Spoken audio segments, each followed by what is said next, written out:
बसंतपुर गांव के किसानों में हाहाकार मचा हुआ था। सभी परेशान थे क्योंकि ऐसे हादसे हो रहे थे जो कोई भी किसान अपने खेत देखने तक के लिए न जाते थे।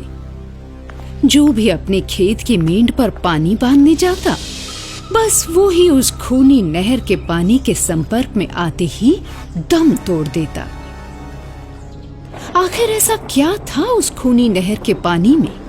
ये जानने के लिए आइए चलते हैं कहानी के अतीत में। बसंतपुर एक बड़ा ही संपन्न गांव था, जहां के किसान एक समय बड़े सुखी थे और ये संपन्नता गांव की काली माँ के आशीर्वाद से पूरे गांव में आई थी। जब से गांव में काली माँ का मंदिर बना और माँ के परम भक्त पुजारी को वहां रखा गया, तब से वो गांव दिन दूनी रात चौगुनी तरक्की करने लगा। वहां पर देवी माँ की कृपा से लोगों की मन्नतें पूरी होने लगी थी और देखते ही देखते देवी माँ के मंदिर की चर्चा सुनकर दूर दूर से श्रद्धालु लोग उनके दर्शनों के लिए वहां आने लगे। अब तो वहां पर खूब चढ़ावा चढ़ता। माँ की पूजा अर्चना दिन में 4 बार होती, क्योंकि माँ की कृपा से अब वो गांव शहर में बदल गया था। एक दिन जब पुजारी जी मंदिर में बैठे माँ की पूजा अर्चना कर रहे थे कि तभी कर्मचारी वहां पर आए और पुजारी जी से बोले, पुजारी जी, आप अपना सामान निकाल लीजिए यहाँ से। 2 रोज के अंदर ये मंदिर टूटेगा और यहाँ से होकर रोड गुजरेगी। हमें सरकारी ऑर्डर है। पंडित जी, 2 दिन, सिर्फ 2 दिन। लेकिन सर, ये मंदिर यहाँ से हट पाना असंभव है। देखिए, आप कहीं और जाकर अपनी रोड बना लीजिए, लेकिन ये मंदिर मैं यहाँ से नहीं हटने दूंगा। देखिए पुजारी जी, सरकारी काम में बाधा डालोगे तो आपको जेल हो जाएगी और फिर कानून आपको सख्त से सख्त सजा देगा। क्या आप यही चाहते हैं? सर, मैं अपनी देवी माँ के लिए लड़ते लड़ते अपने प्राणों की बलि दे सकता हूँ, लेकिन माँ का ये मंदिर यहाँ से नहीं हटने दूंगा।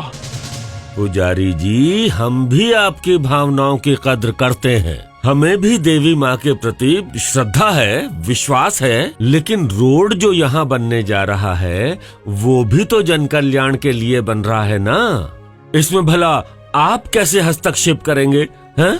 मैं आपसे कितनी बार कह चुका हूँ सर, ये मंदिर प्राण प्रतिष्ठा से यहीं पर स्थापित हुआ है। अब देवी माँ की मूर्ति यहाँ से नहीं हटेगी तो नहीं हटेगी, और अगर आपको विश्वास नहीं होता तो इसका फैसला पंचायत करेगी। अरे काहे की पंचायत? कौन सी पंचायत है? पंचायत भी सरकार का ही कहना मानेगी।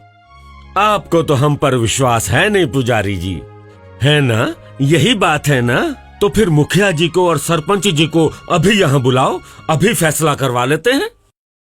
फिर उस दिन शाम को चौपाल पर मुखिया जी, सरपंच जी, सरकारी कर्मचारी, पुलिस, पुजारी और गांव के सारे लोग इकट्ठे हुए। सरकारी कर्मचारी बोला, मुखिया जी और सरपंच जी, आप तो सब पढ़े लिखे लोग हैं और साथ ही साथ इस पंचायत के चुने हुए नेता भी हैं। अब आप ही बताइए, सरकार ने जब योजना के तहत इधर से रोड बनाने का आदेश तय कर दिया, तो फिर इस आदेश को रोकना कैसे उचित हो सकता है? देखो जी, सरकार के आदेश को हम नागरिक लोग तो टाल ही नहीं सकते पुजारी जी।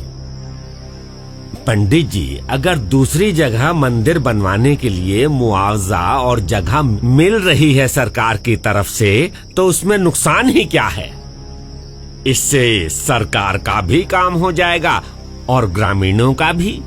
लेकिन मुखिया जी, मैं आपकी बातों से सहमत नहीं हूँ। दूर दूर से श्रद्धालु लोग इस मंदिर के दर्शन करने के लिए यहाँ आते हैं। इस मंदिर की वजह से ही आपका गांव एक शहर के रूप में बदला, और आप आज इस मंदिर को तोड़ने की बात कर रहे हैं। मैं इस मंदिर को यहाँ से तनिक न हटने दूंगा। चाहे मेरी जिंदगी क्यों ना चली जाए।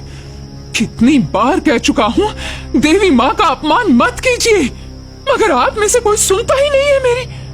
और गांव वालों, आप लोगों की क्या राय है? अब हम लोग क्या बोले सरकार, हम लोग सरकार से बाहर तो है नहीं। जो फैसला सरकार सुनाएगी हम लोगों को वही स्वीकार होगा। सुन ली ना आपने गांव वालों की राय? हो गया ना फैसला। अब आप भी इन कर्मचारियों की बात मान लीजिए और मंदिर को जल्दी से खाली कर दीजिए। देखते ही देखते दोनों तरफ में बहस और ज्यादा बढ़ गई। पुजारी अपनी जिद पर अड़ा था और सरकारी कर्मचारी अपने गवर्नमेंट ऑर्डर के आगे झुके हुए थे। कोई भी झुकने को तैयार नहीं था। अचानक बातों ने कब बहस का रूप ले लिया और बहस ने कब झगड़े का रूप ले लिया, किसी को पता न चला। एक तरफ देवी माँ की श्रद्धा भक्ति थी और दूसरी तरफ प्रशासन का हुक्म। बातों बातों में झगड़ा इतना बढ़ गया कि पुजारी जी को अपनी जान गंवानी पड़ी। लेकिन जैसे ही उनका शरीर जमीन पर गिरा कि उसमें से एक दिव्य शक्ति प्रकट हुई और वो फौरन ऊपर जाकर आसमान में मिल गई।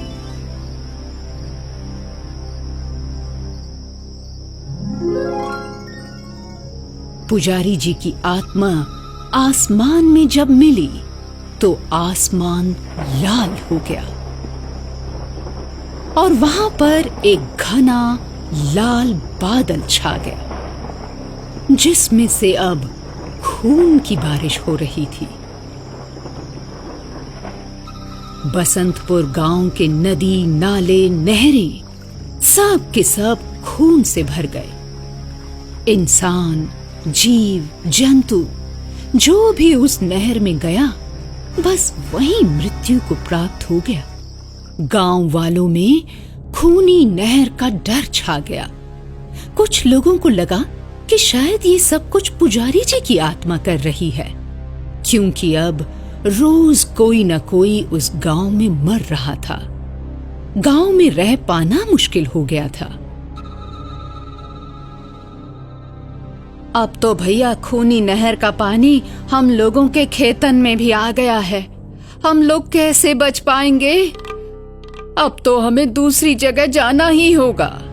जब तक गांव के लोग धीरे धीरे उस गांव को छोड़ते, तब तक देवी माँ का एक और भक्त कालीचरण उस गांव में आया।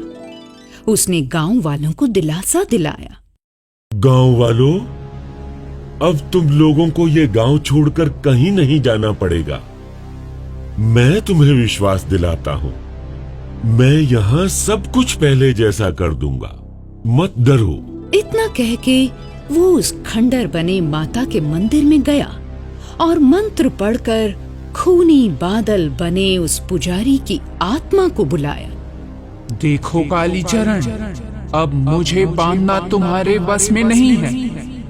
तुम मेरा अस्तित्व नहीं मिटा सकते, इसलिए चले जाओ यहाँ से। मैं जानता हूँ पुजारी जी कि आप देवी के भक्त हैं और देवी के भक्त तो सबकी रक्षा करते हैं, तो फिर आप लोगों को क्यों मार रहे हैं बेवजह? इंसान का शरीर छोड़कर जब आत्मा निकल जाती है तो बस बदला लेने की सोचती है, और मेरा भी यही उद्देश्य है कालीचरण, कि मैं भी अपनी मौत का बदला इन गांव वालों से लूं। देखिए पुजारी जी, आपको देवी माँ की सौगंध है, इन गांव वालों को माफ कर दीजिए। मैं आपको विश्वास दिलाता हूँ, आपकी प्राण प्रतिष्ठित की हुई देवी माँ की मूर्ति किसी भी हालत में यहाँ से नहीं उठेगी। पक्की सड़क दूसरी तरफ से होकर जाएगी। आप इन निर्दोषों को मौत की सजा न दें। जब तक माँ का मंदिर यहाँ स्थित है, तब तक मैं भी किसी को कोई नुकसान नहीं पहुँचाऊंगा। जय माता दी।